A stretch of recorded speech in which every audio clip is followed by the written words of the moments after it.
So yung gagawin is substitute lang.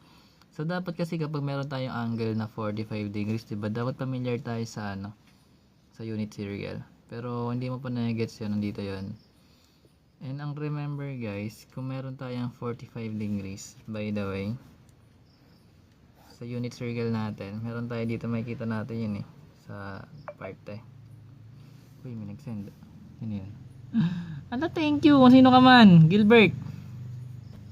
Ikaw ba yan, Gilbert? Hindi. Ako parang Gilbert pangalan hindi, letter R. Sino yun? Si Gisler Bear.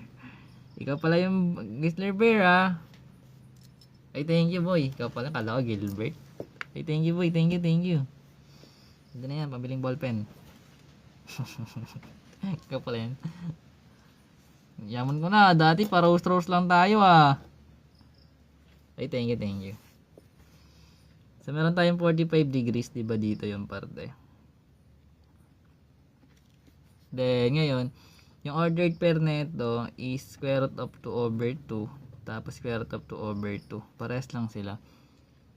And kung nahihirapan ka sa pagkuha ng ordered pair nito, meron tayong bits nyo nito sa unit circle. Ayan yun. Then, ito naman yung magiging sine. Then, ito naman yung cosine natin. Then, i-plug lang din sa formula para makuha natin yung sagot. Pero pwede mo siya guys ilagay sa graph para ma-visualize mo. Anyways, bali kasi ganito yun kapag meron tayong graph, kung nandito yung image natin, for example, yung A, then i-rotate natin siya clockwise. Pag clockwise kasi 90 degrees, for example, clockwise, dito mo yun makikita sa quadrant 4 pag 90. So kapag counterclockwise naman na 90 degrees, dito mo yun makikita. Then kapag naman 180, dito mo yun makikita. 180 clockwise or counterclockwise. Basta ganyan.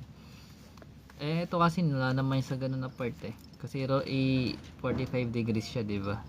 So yung gagawin natin dyan, pag interrupt natin siya, so kung ito yung Cartesian natin, then meron tayong point na negative 4, 0.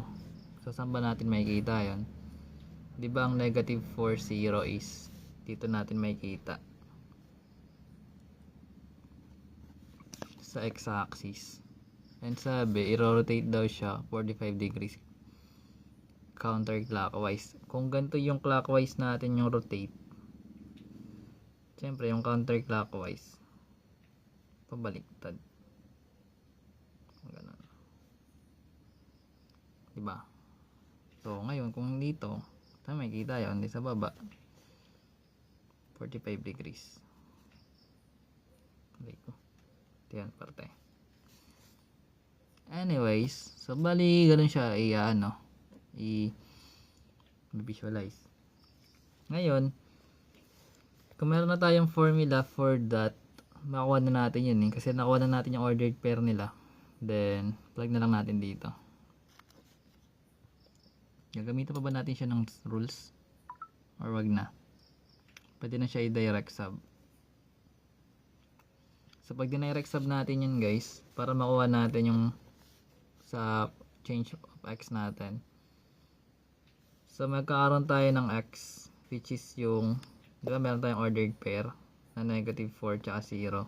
Pa-plug lang natin yun Sa ordered pair, diba meron tayong xy.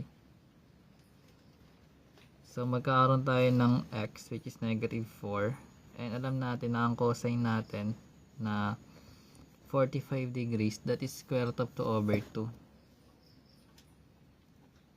Then, minus yung y natin na 0 times yung square root of 2 over 2 natin.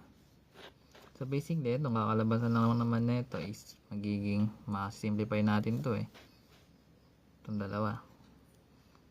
So, magiging negative 2, square root of 2 na siya. Ito naman, cancel na kasi any number is times 0 is 0. So, makakancel na rin yan. So, ito yung magiging value natin doon. Para naman sa change of y natin. So, ganun pa rin. Karoon ka na negative 4. Pero sine. So, pares lang naman sila. Square root of 2 over 2. Minus 0. Tapos, square root of 2 over 2 rin.